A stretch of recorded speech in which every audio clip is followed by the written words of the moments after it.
Hi, my name's James Breckon. I'm the Estates Director at Warwick. My role here is to look after the built environment, also the campus and the great green spaces we have around the campus. So here we're standing outside NAIC. This is the Lord Bhattacharya building. It was his vision to build this building and bring academia and industry together. It's a fantastic building. It's now set in the heart of the campus and a real gateway. Great architecture, quite an inspiring place for people to work within. Technically, from a sustainability perspective, there's many features of the building. We've built it to very exacting standards, well beyond the building regulation standards. We've got an EPCA certificate for this building, and it's built to BREEAM excellent standards as well. So we've connected it to the district heating system, so it's connected to 22 kilometres of pipework under the ground, and we're serving heat from a central energy centre into the building. And some of the other initiatives we have in terms of sustainability, we have a vast array of solar PV on the roof. The building is extensively metered, so we can control energy and water in particularly, and really drive down the use of those essential resources. So it's really truly sustainable. It benefits in a way that we've really pushed the boundaries of sustainability, but we haven't lost any of that functionality about the performance of the building. So the feedback we are getting off people who are using the building at the moment, it's a really great place to work.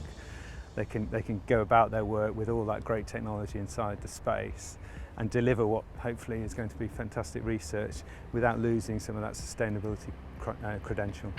So the students were engaged interestingly throughout the construction process, and we invited the School of Civil Engineering into the project. We had students touring around the construction works in a safe manner, which was great. The contractors really engaged with us on that. So from a construction perspective and a capital development perspective, there's three things I like to impart in my team and as we build these things. Firstly is to think about using less of our natural resources. So we've been very mean with the way that we size things in terms of their energy and demand. So thinking about the consumption of natural resources. Secondly is if we have to consume those resources, let's make sure we use as little as possible, so we can reduce the carbon impact, etc. on the world.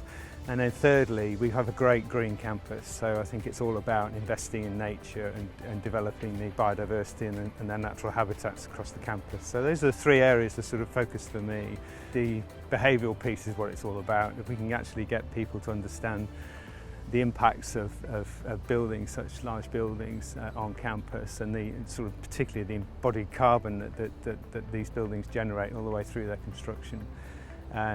I think that's really important, and that needs to be considered very early on in the design process.